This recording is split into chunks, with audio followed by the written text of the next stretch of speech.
Hello my friends, how are you? This is Rachel from sweetbeepaperco.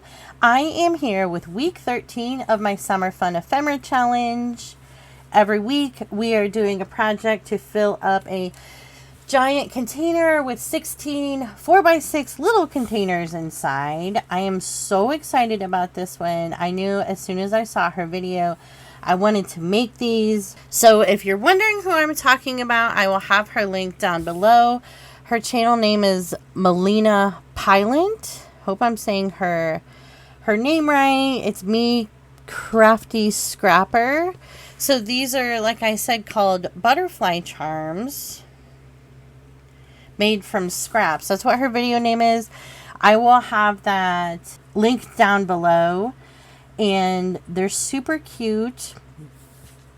I don't normally do a lot of things with butterflies, so I thought these would be kind of neat. And then butterflies, we can kind of use different colors for like the, different seasons kind of stuff. So, and just as a reminder for these challenges, or I'm just challenging myself to fill up that giant container. You don't have to make as many things as I'm making. You can just make 1, 2. It's absolutely up to you, however many you want to make.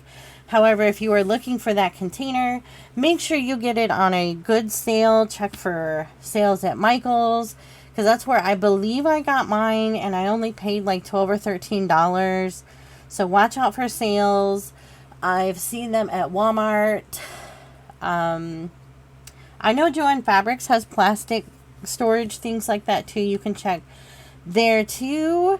But yeah, let's get into making these. So last week I talked about having a masterboard together. So let me show you kind of what I did for this masterboard. I liked in her video she used some really thin strips of paper, and I thought I did thin enough strips, and I kind of wish I would have done a little bit thinner. So I actually made 2 masterboards. And the paper pad I used is this Country Road from the Paper Studio. That's the paper pad, in case you were curious. I decided to use paper that was more like paperweight and not super thick. That's entirely up to you. I kind of just did that to see like what would happen if it was easier to punch through for these or not.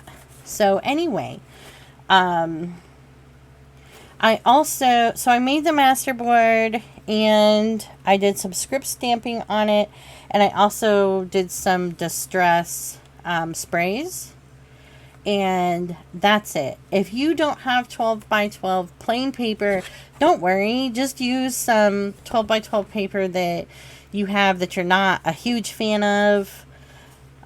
So that's what I did with this. And I did it on the back side of it. That way nothing kind of showed through, because I did use some book pages and some craft color paper that wasn't included in that. So get you a masterboard made however big you want. You don't have to make it 12 by 12. You make whatever you like, whatever size you like. The script stamp I use, the giant script stamp here, Studio 490 Stampers Anonymous, which I need to give a shout out to them. It's not like they're going to watch this video, but they reposted one of my envelopes that I made on Instagram, and I was so excited about that. I felt famous for like 20 minutes. Anyway, okay, so once you've got your masterboard made, so I've got a piece left that I'm going to do the demonstration for you. If you want more details on how Melina made hers, don't forget to check out the link below. This is the butterfly part, and the charm part really kind of isn't my idea, but I wanted to show you too. I made these last year for Ephemera. These round little things. I covered these in Mod Podge, and they just look so cool. And I honestly kind of forgot I had these. I just found this little tin. One of my other videos I talked just about how unorganized I am. but I've been trying to trying to fix that. Anyway, so you could even cover those in Mod Podge when you're done, just an idea. But I kind of want to take these and make these into like the charm part too. But okay, so when you're ready to start cutting out your masterboard, and say you don't have a punch, so I have a 2-inch punch. I'm just going to use this as representation of my 2-inch punch. My husband is helping me out at the moment with the 2-inch punch. So you can use a punch, you can use a stencil, you can use a tin. I have another tin here, empty ribbon, lids for food, whatever you can find that's a circle. The bottom of this this bowl you could use. Whatever you can find, use whatever you have. And like with these challenges too, I don't want you to think you have to go out and buy something for it. So what I like to look at is like this little sticker fit on the 2-inch punch. So what I did was take whatever thing I wanted to cut out and decide which round thing it would fit on. So this one is a little bit bigger because you want a little bit of room between your die cut or your sticker and the side. This one is a little bit, so see how this doesn't go all the way to the edges. So I definitely want to have my circles be bigger than whatever die cut or sticker that I'm using. That way we can have this faux stitching around the outside of it. So what I'm going to do, oh goodness, is take my tin here and just trace around it on, I'm tracing it on the back of the masterboard just because of cutting it out. I don't want some of that pencil to be on my masterboard or whatever. Now, if you are terrible at cutting like I am, if your circles aren't completely round, like a couple of them that I made, don't worry about it, because when we're going to ink up the edges or distress the edges, so that kind of hides any of the, you know, being a little wonky, so don't worry about it. Okay, so now that I've got my circle, I'm going to take my die cut or my sticker and decide the orientation of both. So I've got this big glob here, so I kind of don't want it at the top.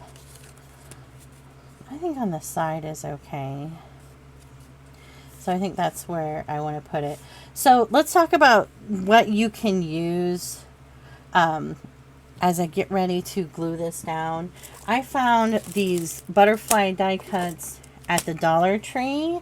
If you were looking for them, the green and orange one I have found in the, they're like flowers section, like if you're doing decorations with flowers.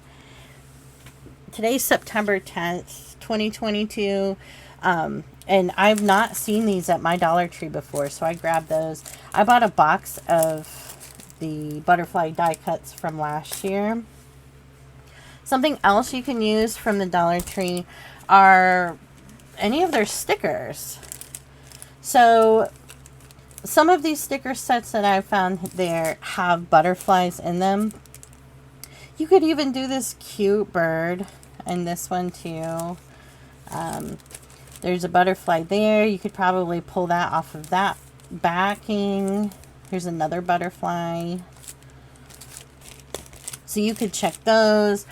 I had these other butterfly stickers, which these look absolutely beautiful. I don't really recommend using washi style stickers for these because I think you'll kind of lose the butterfly with how busy our background is with the masterboard, but that is entirely up to you.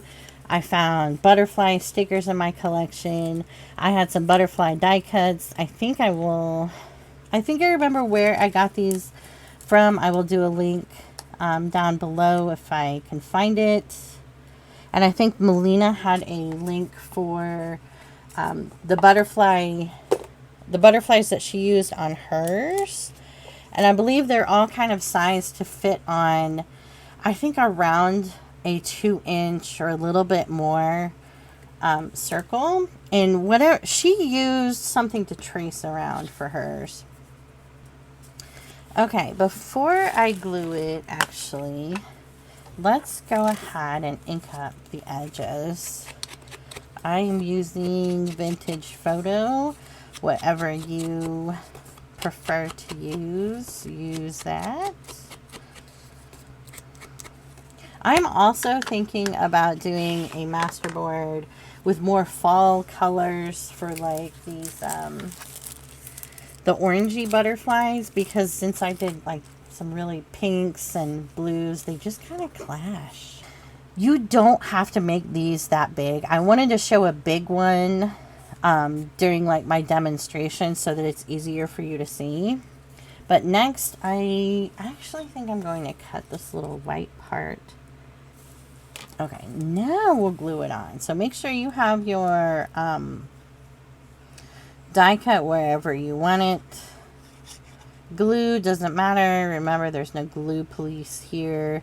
It doesn't really, we're not looking for, it doesn't matter if it's a fast drying glue, because you can let these dry.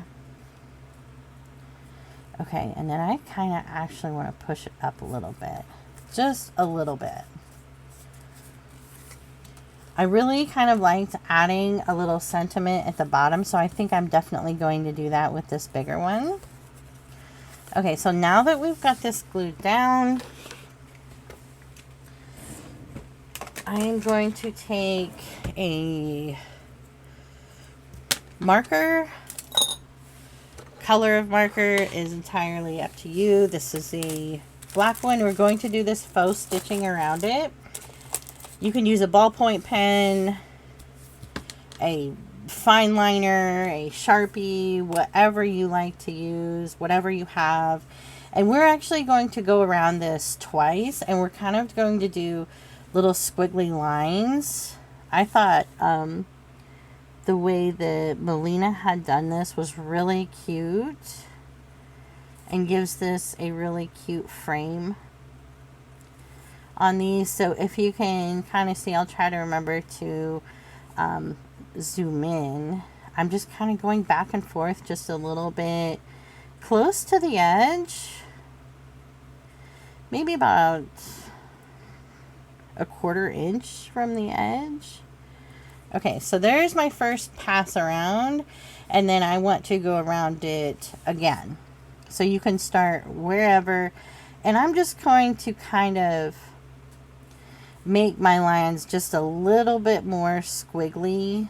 So like if you sewed around it once and then you're trying to go back over, but you can't line it up perfectly because we kind of want it to look a little messy. So just do a little bit more squiggles on this one and go all the way around.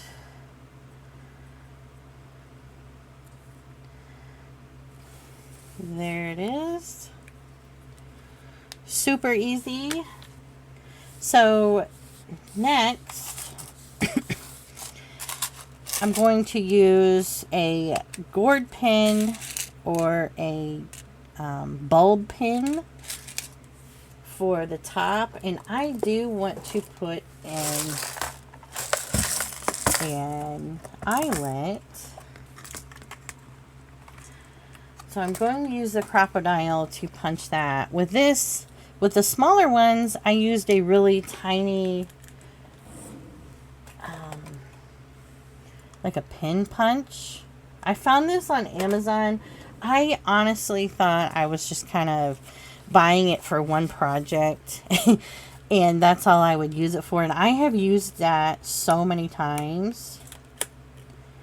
So what color do we want to use? Let's use a black one.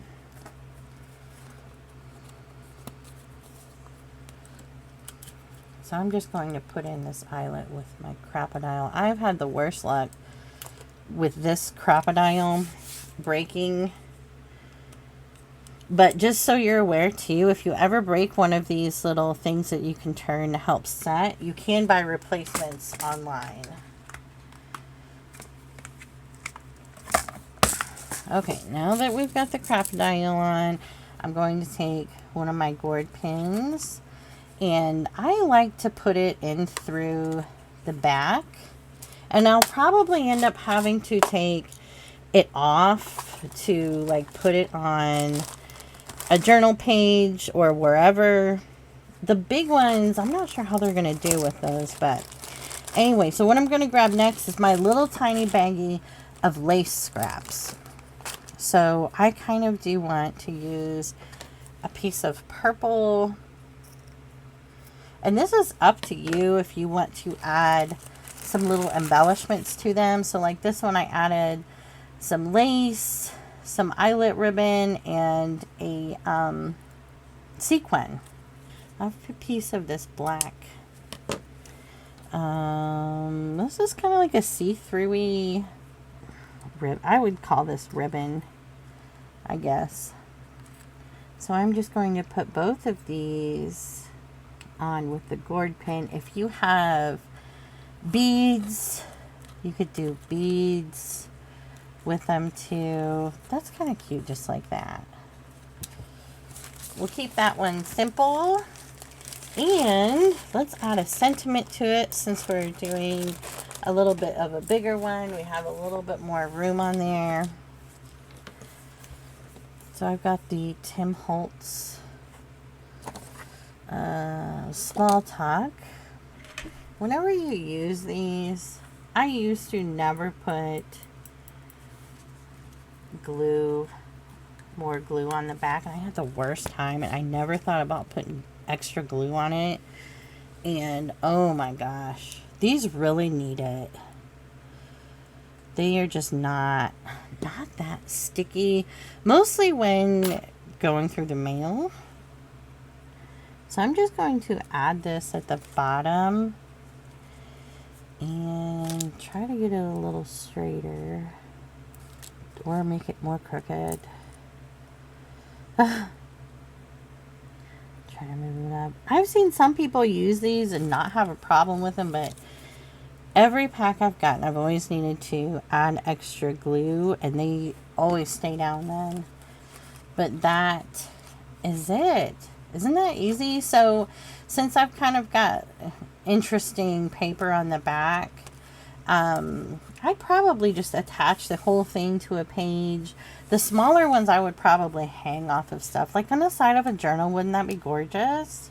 But I love this big one. I kind of want to make some more big ones now.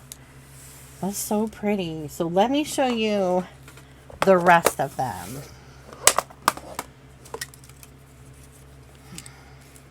So I'll kind of talk about some of them. So I use these little clasps. I'm not really quite sure what they're called now. But where they have the little legs and you stick through. My brain's fried. This one I used some lace and some more sequins. So that one was one of the stickers out of the box. I used some little shell beads.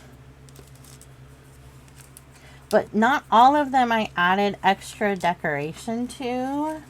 I thought I would leave some blank or try to decide later. And just putting sequins on them looks so cute. Okay, here's some of the bigger ones. I love these so much. Some more shell beads. So here's one of the monarch ones. I didn't think it was like too pink. It looks really cute. Love these. I think this one's my favorite. I don't know. I love them all, to be honest. These are so cute. So pretty. So if you make these, make sure you tag me. I would love to see them. Make sure you subscribe. Make sure you check out Melina's channel. I will have that link down below. I can't believe we're on week 13. So crazy. But let's talk about what you're going to need for next week. Next week is a super easy one. You're going to need some plain cardstock. I'm using cream and craft color. And then get out your scraps, because we are going to make something really easy. Some cute journaling cards. I'm really excited. And oh, if you don't have plain cardstock like that, you can use, like with this, use the back of some other cardstock or scrapbook paper that you have. And yeah, I will see you next week. I'm super excited to be wrapping this up. I hope you've enjoyed all of the videos, and I will see you then. Bye!